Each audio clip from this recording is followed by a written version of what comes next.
बिस्मिल्लाहिर्रहमानिर्रहीम। मैं यहया जान, असिस्टेंट प्रोफेसर ऑफ फिज़िक्स। आज मैं फिर न्यूक्लियर फिज़िक्स का एक लेक्चर लेकर आया हूँ। आज के लेक्चर का जो नाम है वो बाइंडिंग एनर्जी है और बाइंडिंग एनर्जी पर न्यूक्लियॉन्स। तो जैसे कि इससे पहले लेक्चर 4A में मैंने आपको मास डेफिसिट के बारे में बताया था। मास डेफिसिट क्या है, मैंने वहाँ एक एग्जाम्पल दिया था। 2 गिलास है, एक में पानी पड़ा है 1 kg, दूसरे में पानी पड़ा है 1 kg। जब हमने उसको ऐड किया तो ये 2 kg की बजाय 1.8 आया था उस पिछले लेक्चर में। अगर आपने अभी तक मेरा इससे पहले वाला लेक्चर नहीं देखा है तो पहले आप जाइए और मेरा लेक्चर नंबर 4A जो नीचे डिस्क्रिप्शन में गिवन है वो आप देख ले, फिर इस लेक्चर पे आएँ, क्योंकि जब तक आप मेरे प्रीवियस लेक्चर को नहीं देखेंगे तो आपको इस चीज़ की समझ नहीं आएगी। तो आज का जो लेक्चर है वो बाइंडिंग एनर्जी है। तो जैसे कि आपको पता है, मैंने इससे पहले वाले लेक्चर में बताया था हमारे पास 2 प्रोटॉन है और 2 न्यूट्रॉन है। जब मैंने इन 4 पार्टिकल्स को एक न्यूक्लियस के अंदर इनक्लोज किया तो उसके मास में कुछ कमी आ गई, और हमने कहा था कि जो मास में कमी आई है, जो मास गायब हुआ है, वो मास डेफिसिट कहलाता है या मास डिफेक्ट कहलाता है। या फिर अगर हम इस न्यूक्लियस पर अगेन ऐसे फोर्सेस अप्लाई करें, ऐसे एनर्जी उसको बाहर से दे दे कि वो टूट जाए और उसके सारे पीसेस जो है, सारे कंस्टिट्यूएंट पार्टिकल वो निकल जाए। या तो अब देखो ना, हमने एज एनर्जी अप्लाई किया और चारों न्यूक्लियॉन्स को इकट्ठा करके एक न्यूक्लियस बनाया, या हमने इसको तोड़ा, उससे सारे न्यूक्लियॉन्स निकाली न्यूक्लियस में से। तो यहां पर मास डेफिसिट एंड बाइंडिंग एनर्जी का मतलब यह है वो एनर्जी जो इन न्यूक्लियॉन्स को इकट्ठा रखता है, या वो एनर्जी जिसके जरिए से हम न्यूक्लियॉन को तोड़ते हैं, न्यूक्लियॉन को अलग अलग करते हैं, न्यूक्लियस को तोड़ते हैं, तो इसको हम बाइंडिंग एनर्जी कहते हैं। बाइंडिंग एनर्जी का मतलब है कि आप किसी न्यूक्लियस में सारे कंस्टिट्यूएंट पार्टिकल्स या सारे पार्टिकल या सारे न्यूक्लियॉन्स को एक एक करके निकाल दें, तो इसको बाइंडिंग एनर्जी कहते हैं। या अगर हम तमाम पार्टिकल्स को बाहर से लेकर आए तो इसको क्या कहते हैं, बाइंडिंग एनर्जी कहते हैं। वैसे आपको पता है, जब 4 न्यूक्लियॉन्स आ गए एक न्यूक्लियस के अंदर, तो आपको पता है कि प्रोटॉन और प्रोटॉन के दरमियान ये कूलम्बिक रिपल्शन है। कूलम्बिक रिपल्शन है अगर उसके दरमियान फासला ज्यादा हो, 10 पावर -15 से ज्यादा हो, और अगर 10 पावर -15 से ले, सपोज ये 2 प्रोटॉन है मेरे पास, इसको मैं ऐसे करीब लेकर आ रहा हूं, ऐसे करीब 10 पावर -15 में, तो ये एक दूसरे को रिपेल करेगा। लेकिन जब मैं 10 पावर -15 से क्लोज लेकर आऊं तो ये फिर एक दूसरे को अट्रैक्ट करेगा, क्योंकि उसके अंदर एक और फोर्स आ जाएगा। उस फोर्स का नाम है स्ट्रॉन्ग न्यूक्लियर फोर्स। मेरा इस पे अलग एक लेक्चर है, nuclear force and strong nuclear force पर मेरा अपना एक पूरा लेक्चर पड़ा है, वो आप देख ले। उसमें आप उसका ओरिजिन, उसका बेसिक और उसका पूरा कंसेप्ट आप देख सकते हैं। अब इस तरह प्रोटॉन प्रोटॉन तो हम देख रहे हैं कि ये तो आपस में एक साथ तो नहीं रह सकते, ये तो एक दूसरे को रिपेल करेगा। कूलम का ये कानून था कि जब 2 प्रोटॉन आपस में करीब आते हैं तो ये एक दूसरे को रिपेल करेगा, लेकिन जब 10 पावर -15 से फासला कम हो जाए तो एक और फोर्स जन्म लेता है, उसका नाम होता है स्ट्रॉन्ग न्यूक्लियर फोर्स। ये कूलम्बिक रिपल्शन से 100 टाइम्स स्ट्रॉन्गर है, बहुत स्ट्रॉन्गर है, और वो इन प्रोटॉन और प्रोटॉन को अट्रैक्शन पे मजबूर करता है। तो वो चूंकि डोमिनेंट है तो ये एक दूसरे को अट्रैक्ट करेगा। तो इस तरह प्रोटॉन को प्रोटॉन के साथ करीब रखना, प्रोटॉन को न्यूट्रॉन के साथ, न्यूट्रॉन को न्यूट्रॉन के साथ, न्यूक्लियस के अंदर जब फासला काफी कम हो जाए तो हर चीज एक दूसरे को अट्रैक्ट करता है। तो इस दौरान जो बाइंडिंग एनर्जी वो एनर्जी है जो इन प्रोटॉन्स को, इन न्यूट्रॉन को आपस में करीब रखता है, तो इसको बाइंडिंग एनर्जी कहते हैं। या मैंने इधर 2 एरोज बनाए हैं। पहले हमारे पास इंडिविजुअल पार्टिकल्स है, प्रोटॉन प्रोटॉन, न्यूट्रॉन न्यूट्रॉन, सब अलग अलग पड़े हैं। मैंने उनको इकट्ठा किया।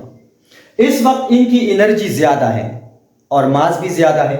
जब हम उसको न्यूक्लियस के अंदर इनक्लोज करते हैं तो मास भी कम हो गई और एनर्जी भी, मतलब बाइंडिंग एनर्जी जो है अब इस दौरान जो टोटल एनर्जी है, अब मास तो कम हुआ, लेकिन ये कहां चला गया, ये कहां गायब हुआ? ये मास एनर्जी की सूरत में चला गया, कन्वर्ट हुआ।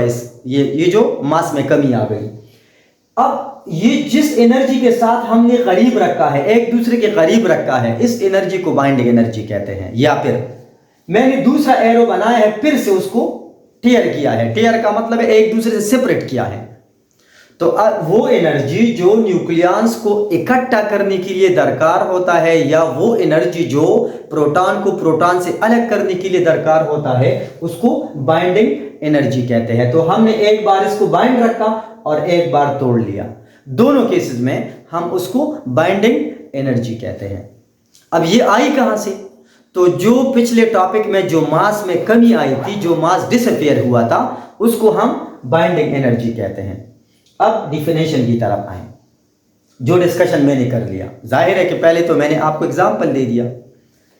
The energy required to binds or separate nucleons from each other known as binding energy. The energy required to binds, वो एनर्जी जो प्रोटॉन को प्रोटॉन के साथ करीब रखने पर मजबूर करे, या प्रोटॉन से प्रोटॉन को अलग करे, या न्यूट्रॉन से न्यूट्रॉन को अलग करे, या प्रोटॉन को न्यूट्रॉन से अलग करें, उसके लिए जो एनर्जी दरकार होता है, उस एनर्जी को हम बाइंडिंग एनर्जी कहते हैं। यानी the energy required to binds or separate nucleons from each other known as binding energy. In other words, the difference of energy between individual nucleons to the mass of the nucleus, energy of the nucleus is called binding energy. जाहिर है यहां मास ज्यादा था, यहां मास कम हुआ था, तो जो कमी आई थी वो मास एनर्जी में कन्वर्ट हुआ। इसलिए हम इन दोनों के डिफरेंस, आप मास को एनर्जी में कन्वर्ट करते हैं, और फिर वो जो एनर्जी में कन्वर्ट हो जाता है उसको हम बाइंडिंग एनर्जी कहते हैं। जो मास कम हुआ है वो एक्चुअली एनर्जी में कन्वर्ट हुआ है। तो अब आपको पता है, मैंने आपको दो डिफिनेशन बताए। पहला definition, the energy required to bind or separate nucleon from each other known as binding energy. या तो न्यूक्लियॉन को करीब रखेगा, जुड़े रखेगा, या उसको सेपरेट करेगा, ये बाइंडिंग एनर्जी है। Or the difference of energy between individual nucleons to the energy of the nucleus called binding energy। बड़ा इंटरेस्टिंग रिलेशन है आइंस्टाइन का mass energy equivalence. Mass energy equivalence, ये इक्विवेलेंस रिलेशन जो है, इस पर मेरा पूरा एक लेक्चर है कि मास एक्चुअली क्या है। ये क्लासिकल फिजिक्स में एक पूरा डिटेल लेक्चर पढ़ा है कि मास एक्चुअल क्या चीज है, एनर्जी के साथ उसका क्या रिलेशन है। आइंस्टाइन के accordingly the condense form of energy is called मास। आप एनर्जी को कंडेंस करो तो मास बन जाएगा, मतलब it is the equivalent form. वो अलग मानते नहीं है, वो कहता है कि एनर्जी और मास एक्चुअली इक्विवेलेंट है एक दूसरे के साथ। ये तो एक अलग डिबेट है, डिस्कशन है। फिलहाल मैं आपको ये बताता हूं कि मास में, इधर जो मास में डिफिशिएंसी आई है, डिफिसिट आया है, वो एक्चुअली कहां पर चला गया। From Einstein mass energy relation, Einstein का जो मास एनर्जी रिलेशन है उसमें यह कहता है कि मास can be converted into energy and energy can be converted into mass. इस वक्त हमारा जो टॉपिक है वो conversion of mass into energy है, लेकिन जब मास एनर्जी में कन्वर्ट होगा तो उसके साथ सी स्क्वायर एक मल्टीपल है। सी स्क्वायर एक मल्टीपल है, एक नंबर है कि ये जो मास एनर्जी में कन्वर्ट हुआ तो कितना एनर्जी आएगा उसका, सी स्क्वायर न्यूमेरिकली, सी स्क्वायर जिसके बराबर है उसको मास के साथ मल्टीप्लाई करो, उतना एनर्जी आपके पास आ जाएगा। और हम मास डेफिसिट, ये डेल्टा एम मास डेफिसिट है, इसको मैं delta M E by C square, मैं ऐसे इसको एक्सप्रेस करता हूं। अक्सर आपको पता है कि आइंस्टाइन जब भी किसी चीज के बारे में बात करता है तो ई बाई सी स्क्वायर के बारे में बात करता है। वो कभी मास का लफ्ज यूज नहीं करता, वो ई बाई सी स्क्वायर के फॉर्म में उसको एक्सप्रेस करता है। वो कहता है कि E by C square is called mass deficit. E by C square, अब देखो ना, E by C square is equal to delta M, ये भी मास डेफिसिट है, मतलब कन्वर्जन है ना, मास को एनर्जी में हमने कन्वर्ट कर दिया। मास एनर्जी में कन्वर्ट होता है तो कैसे, इधर जो मास में कमी आई थी मास डेफिसिट में, वो एक्चुअली आइंस्टाइन के इस फेमस इक्वेशन के अकॉर्डिंगली जो कमी आ गई मास में वो एक्चुअली कन्वर्ट हुआ एनर्जी में, और उस एनर्जी का देखो is equal to delta M C square. अब डेल्टा एम क्या चीज है? This is mass deficit, delta M E by C square है। इसके ऊपर मेरा लेक्चर है AMU में, एटॉमिक मास यूनिट में, वहां डिटेल है उसका मौजूद है। अब डेल्टा एम मैंने पिछले लेक्चर से ये पॉइंट उठाया है, ये पॉइंट मेरे पिछले लेक्चर से है। Delta M is equal to Z M P, ये मास ऑफ प्रोटॉन है, A minus Z M N, ये मास ऑफ न्यूट्रॉन है, माइनस एम, ये मास ऑफ द न्यूक्लियस है। मैंने इस पूरे डेल्टा एम की वैल्यू को इधर डाल दिया, ये अपनी जगह पर आया। डेल्टा एम की जगह मैंने ये सारा वैल्यू पुट किया, यहां से यहां तक, ये स्क्वायर ब्रैकेट के अंदर जो कुछ है ये मास डिफिसिट है, और आगे सी स्क्वायर आया। नॉर्मली हम जब भी ये देख रहे is equal to Z M P plus A minus Z M N minus M into C square, ये पूरा का पूरा क्या है? ये पूरा ब्रैकेट ये मास डिफिसिट है, तो is equal to delta M C square. अब हमने जो मास में कमी आई थी वो एनर्जी में कन्वर्ट हो गई, और उस एनर्जी का एक प्रॉपर नाम रखा है, उसका नाम है बाइंडिंग एनर्जी।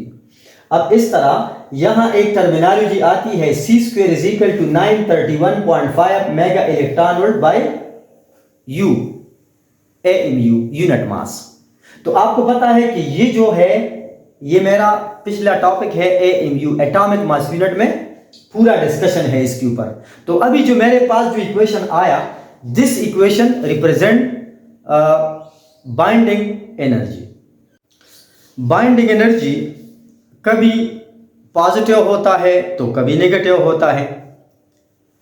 बाइंडिंग एनर्जी का फार्मूला तो हमने डिराइव किया, और उसके बाद अब बाइंडिंग एनर्जी में दो केसेस आते हैं। पहला केस ये है कि if binding energy is greater than zero or positive, अगर बाइंडिंग एनर्जी पॉजिटिव वैल्यू आ गई या ग्रेटर देन जीरो आ गई तो इसका मतलब है it shows that nucleus is stable, यानी न्यूक्लियस के अंदर प्रोटॉन और न्यूट्रॉन इतनी मजबूती से जुड़े हुए हैं कि उसको हम बाहर से एनर्जी देंगे तब वो टेयर होगा, तब वो सेपरेट होगा, तब वो अलग अलग होगा।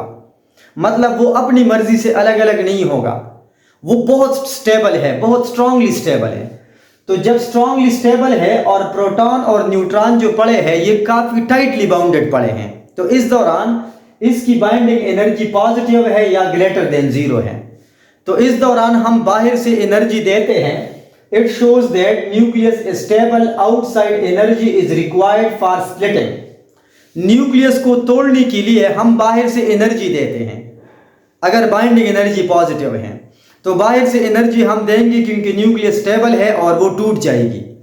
दूसरा केस है कि अगर binding energy smaller than zero है यानी नेगेटिव है तो इट शोज अनस्टेबिलिटी। इसका मतलब है कि न्यूक्लियस के अंदर न्यूक्लियॉन्स इतनी लूजली बड़े हैं, अनस्टेबल है, इसकी एटॉमिक नंबर एटॉमिक मास इतना ज्यादा है कि न्यूक्लियॉन खुद ब खुद अपनी मर्जी से निकलते हैं। तो इस दौरान if binding energy is smaller than zero or negative, it shows instability and it disintegrates in splitting by itself। ये खुद ब खुद टूटती है। तो न्यूक्लियस कब खुद ब खुद टूटती है? अनस्टेबल है, जब बाइंडिंग एनर्जी नेगेटिव है। और कब हम उसको एनर्जी देते हैं ताकि वो न्यूक्लियॉन या न्यूक्लियस टूट जाए? जब binding energy greater than zero हो या पॉजिटिव हो। कुछ एग्जाम्पल मैं देता हूं। Calculate binding energy for deuterium RH12। इससे पहले लेक्चर 4A में मैंने मास डिफिसिट इसका फाइंड किया था। बाइंडिंग एनर्जी का फार्मूला अगर आप देखें तो according to Einstein mass energy relation is equal to delta M C square. Mass can be converted into energy. अब ये मास क्या चीज है? ये मास है मास डिफिसिट, जो मास गायब हुआ है। तो मैंने उससे पहले वाले टॉपिक में मास डिफिसिट ऑफ ड्यूट्रियम डिराइव किया था कि मास डिफिसिट ऑफ ड्यूट्रियम 0.0023886 U के बराबर है। ये U क्या चीज है? सी स्क्वायर की वैल्यू क्यों है? ये मेरे पिछले लेक्चर्स को आप देख लें। सी स्क्वायर क्या है? 931.5 बाई U। अब ये सी स्क्वायर की वैल्यू है और ये डेल्टा एम की वैल्यू है। अब मास एनर्जी में मतलब ड्यूट्रियम में कितना मास डिस्ट्रॉय हुआ है? 0.002386 मास डिस्ट्रॉय हुआ है। तो जब आप सी स्क्वायर की जगह ये डायरेक्ट वैल्यू पुट कर लें तो यहां पर U U के साथ कट जाएगा, U एटॉमिक मास यूनिट यानी 1 AMU है, ये कट जाएगा।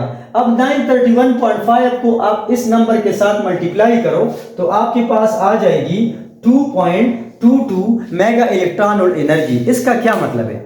ये मेरे पास बाइंडिंग एनर्जी आ गई। इसका ये मतलब है कि मेरे पास जो डायग्राम में एक न्यूक्लियस गिवन है, इस न्यूक्लियस में एक प्रोटॉन है और एक न्यूट्रॉन है और उसको एक दूसरे को काफी टाइटली जोड़ा हुआ है। अगर हम इस प्रोटॉन और न्यूट्रॉन को एक दूसरे से सेपरेट करें, हम इस न्यूक्लियस को तोड़ ले, तो इस न्यूक्लियस को तोड़ने के लिए और उसको अलग अलग करने के लिए हम जो एनर्जी लगा रहे हैं ये 2.22 मेगा इलेक्ट्रॉन वोल्ट एनर्जी के बराबर है। यानी ये जो मेरे पास एनर्जी आ गई है न्यूट्रॉन का एटम तोड़ने के लिए, न्यूक्लियस तोड़ने के लिए हमारे पास 2.22 mega electron volt energy required होता है। तो अगर आप ड्यूट्रियम को तोड़ते हैं तो आपने कम से कम 2.22 मेगा इलेक्ट्रॉन वोल्ट एनर्जी देना होगा, तब ये न्यूक्लियस कंप्लीटली टूट जाएगी। ये बाइंडिंग एनर्जी फॉर ड्यूट्रियम है, यानी हाइड्रोजन का सेकंड आइसोटोप है। इसके अलावा calculate binding energy for helium, He24 helium के लिए calculate binding energy for helium. तो इसके लिए आप देखो E is equal to delta M C square. अब हीलियम का इससे पहले वाले टॉपिक में मैंने हीलियम का मास डेफिसिट फाइंड किया है। आप ऐसा करें, इस लेक्चर को सुनने से पहले आप लेक्चर 4 का ए पार्ट जो नीचे डिस्क्रिप्शन में गिवन है वो आप क्लिक कर ले, वो सारा देख ले और फिर इस लेक्चर पे आइए, आपको बहुत ज्यादा आसानी होगी। फिर उसके बाद E is equal to delta M C square. अब डेल्टा M मास डेफिसिट है और ये एनर्जी में कन्वर्जन है। तो डेल्टा M क्या चीज है? ये मास डेफिसिट ऑफ हीलियम है। हीलियम में कितना मास डिस्ट्रॉय हुआ है? 0.03036 U, इतना मास डिस्ट्रॉय हो चुका है। तो अब आप डेल्टा M की जगह आप ये सारा वैल्यू पुट कर लें, U C स्क्वायर की जगह 931.5 बाई U, ये वैल्यू आप पुट कर ले। इधर से U कट जाएगा, 931.5 को मल्टीप्लाई करो, आपके पास आ जाएगा 28.3 मेगा इलेक्ट्रॉन वोल्ट। अब आपको पता है अगर हमने इस एटम को जो सामने नजर आ रहा है इसमें 2 न्यूट्रॉन है और 2 प्रोटॉन है, मैंने इस एटम को पूरी तरह डिस्ट्रॉय करना है, मैंने तोड़ना है। तो अगर मैंने हीलियम का एटम तोड़ना है उस पर मैंने 28 mega electron volt energy apply करना होगा। तो इस वक्त मेरे पास ये ड्यूट्रियम है और ये हीलियम है। ड्यूट्रियम की एटम को तोड़ने के लिए हम 2.22 इलेक्ट्रॉन वोल्ट एनर्जी देते हैं और हीलियम के एटम को तोड़ने के लिए हम 28.3 मेगा इलेक्ट्रॉन वोल्ट एनर्जी हम उसको देकर पूरा एटम जो है वो डिस्ट्रॉय करते हैं। अब एवरेज बाइंडिंग एनर्जी, अब ये एक बाइंडिंग एनर्जी के बाद एवरेज बाइंडिंग एनर्जी हमने अभी तक फाइंड किया है कि ड्यूट्रियम की binding energy 2.22 mega electron volt है और हीलियम की 28.3 मेगा इलेक्ट्रॉन वोल्ट एनर्जी है। यहां तक हमने ये पढ़ लिया। अब एवरेज बाइंडिंग एनर्जी कभी कभार हम उसको बाइंडिंग फ्रिक्शन भी कहते हैं। Binding friction, binding energy per nucleon is called average binding energy. इसका क्या मतलब है? आपको पता है कि अभी तो मैंने बता दिया कि पूरे एटम को डिस्ट्रॉय करने के लिए जो एनर्जी रिक्वायर्ड है वो बाइंडिंग एनर्जी है, और एक प्रोटॉन या एक न्यूट्रॉन को निकालने के लिए जो एनर्जी रिक्वायर्ड है ये बाइंडिंग एवरेज बाइंडिंग एनर्जी है या बाइंडिंग एनर्जी पर न्यूक्लियन है। टोटल न्यूक्लियस को में से प्रोटॉन न्यूट्रॉन निकालने के लिए जो एनर्जी दरकार है वो बाइंडिंग एनर्जी है, और एक प्रोटॉन या एक न्यूट्रॉन यहां से या यहां से निकालने के लिए जो एनर्जी दरकार है ये बाइंडिंग फ्रिक्शन है। यानी एक प्रोटॉन निकालने के लिए binding average binding energy per nucleon है, और पूरे एटम को में से प्रोटॉन न्यूट्रॉन सबको निकालने के लिए बाइंडिंग एनर्जी है। तो बाइंडिंग एनर्जी पर न्यूक्लियन, अगर पर न्यूक्लियन आया ना, बाइंडिंग एनर्जी पर न्यूक्लियन यानी एक न्यूक्लियन के लिए जो एनर्जी हम निकाल रहे हैं उसको एवरेज बाइंडिंग एनर्जी कहते हैं। अक्सर आप क्रिकेट मैच देखते हैं, क्रिकेट मैच में फर्स्ट ओवर में सपोज 20 रन बन गए, अब 10 ओवर खत्म होने के बाद टोटल रन जो बन गए वो 100 है। अब आपको पता है कि ये टोटल रन्स 100 है, लेकिन 10 ओवर में टोटल 100 रन्स बन चुके हैं। अगर आप 100 को 10 पर डिवाइड करें तो 10 आएगा। ये एक ओवर में एवरेज जो आया है, यानी 10 ओवर में 100 रन्स, तो इसका मतलब है एक ओवर में 10 रन्स बन गए, 10 रन्स बन गए। तो ये एवरेज क्या है? ये बाइंडिंग एनर्जी पर न्यूक्लियन है।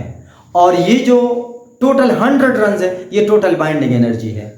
तो तमाम प्रोटॉन न्यूट्रॉन निकालने के लिए बाइंडिंग एनर्जी है, और एक जर्रा निकालने के लिए बाइंडिंग एनर्जी पर न्यूक्लियन है। तो binding energy per nucleon is called average binding energy. इधर binding energy average is equal to binding energy divided by A, where A is atomic mass. ये एटॉमिक मास है। इधर आप देख रहे हैं टोटल बाइंडिंग को ए पर डिवाइड करो तो ये एवरेज बाइंडिंग एनर्जी आ गई। And binding energy per nucleon is the function of A, यानी ये ए के साथ चेंज होता है। ए के साथ चेंज होगा। मेरा अगला लेक्चर जो है वो binding average binding energy and stability पे आएगा। इसके बाद फुल डिटेल उसका आएगा। फिलहाल मैंने सिर्फ आपको समझा दिया कि एवरेज बाइंडिंग एनर्जी का मतलब है एक प्रोटॉन या एक न्यूट्रॉन को निकालने के लिए जो एनर्जी दरकार है वो एवरेज बाइंडिंग एनर्जी है। अब उस तरह binding energy per nucleon is the function of A, यानी ए पर डिपेंड करेगा एटॉमिक मास। हर एटम का अपना अपना बाइंडिंग फ्रिक्शन है and it shows the stability of A nucleus. इससे पहले मैंने डिस्कस किया है बाइंडिंग एनर्जी ऑफ ड्यूट्रियम। ये ड्यूट्रियम एटम है, एक प्रोटॉन है और एक न्यूट्रॉन है, ड्यूट्रियम एटम है। इसकी बाइंडिंग एनर्जी को आप ए पर डिवाइड करें तो बाइंडिंग एनर्जी 2.2 है, और इसका एटॉमिक मास क्या है 2 पर डिवाइड करो तो यहां से आएगा 2 1 जा 1.11 मेगा इलेक्ट्रॉन वोल्ट एनर्जी आया। यानी एक प्रोटॉन या एक न्यूट्रॉन को निकालने के लिए 1.11 मेगा इलेक्ट्रॉन वोल्ट एनर्जी दरकार होगी। सिमिलरली हीलियम की बाइंडिंग एनर्जी उससे पहले टॉपिक में मैंने डिस्कस किया 28.3 था। अब हम उसका एवरेज लेते हैं। अब सपोज करो यहां पर जो एवरेज बाइंडिंग एनर्जी है ये 28 है। Atomic number, atomic mass helium का क्या है 4, तो 7 मेगा इलेक्ट्रॉन वोल्ट एनर्जी आया।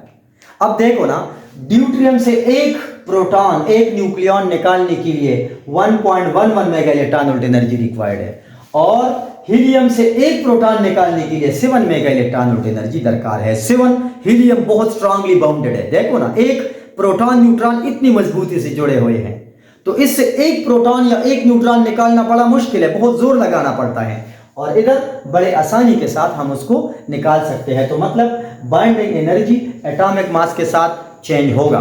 इसके बाद अगला जो लेक्चर आएगा उसमें हम इन चीज़ों के बारे में पूरा डिटेल ग्राफिकल एनालिसिस स्टेबिलिटी के बारे में मैं डिस्कस करूंगा। आप मेरे इसी चैनल पे रहिएगा, फिजिक्स विद प्रोफेसर यहया जान, और मज़े मज़े की लेक्चर आप सुनते रहिएगा। अपने दोस्तों के साथ भी शेयर कर लें। Thank you very much.